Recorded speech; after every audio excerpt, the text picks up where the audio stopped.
Hi friends, welcome back to my channel. ఈరోజైతే కొత్తగా థియేటర్లో వస్తున్న మూవీస్ అయితే నేను చెప్తానండి. ఫస్ట్ మా ఇంటి బంగారం, సమంతది అందరూ ఎదురు చూస్తున్న మూవీ అని చెప్పొచ్చు. ఇది నందిని రెడ్డి డైరెక్ట్ చేస్తున్న మూవీ. ఈ మూవీ అయితే ఒక యాక్షన్ డ్రామా ఫ్యామిలీ. ఇది జూన్ 19th అయితే తెలుగులో రిలీజ్ అవుతుంది. ఈ మూవీ అయితే సమంతది డిఫరెంట్ రోల్ అయితే మనం చూడొచ్చు.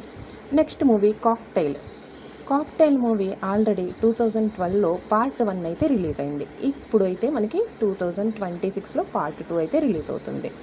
ఇందులో షాహిద్ కపూర్, రష్మిక మందన, కృతి హాసన్ అయితే ఉన్నారు. ఈ మూవీ ఒక ట్రయాంగిల్ లవ్ స్టోరీ అని చెప్పొచ్చు. ఈ మూవీ గురించి అయితే థియేటర్లో చూడాలి.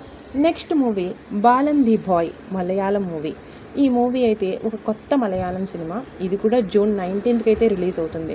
ఇది ఒక తల్లి కొడుకు మధ్య ఉన్న బంధాన్ని అయితే, కష్టాలు, భావోద్రేకాల గురించి ఈ మూవీ అయితే ఉంది. కామెడీ, థ్రిల్లర్, ఎమోషనల్ డ్రామా అని చెప్పొచ్చు.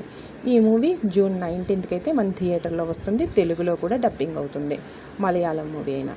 నెక్స్ట్ 100 దేవుళ్ళు మూవీ. మనకందరికీ తెలిసిన విజయ్ ఆంటోనీ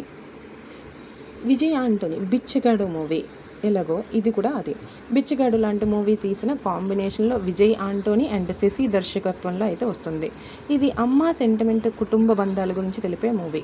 ఈ మూవీ అయితే థియేటర్లో జూన్ 19th అయితే రిలీజ్ అవుతుంది. నెక్స్ట్ మూవీ ట్రాన్స్ఫర్ త్రిమూర్తులు, వడ్డే నవీన్ మూవీ అండి.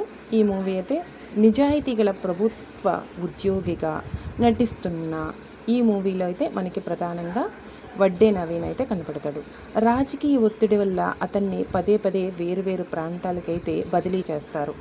బదిలీల వెనుక ఉన్న రీజన్ ఏంటో, కారణాన్ని కనిపెట్టేదే ఈ మూవీ.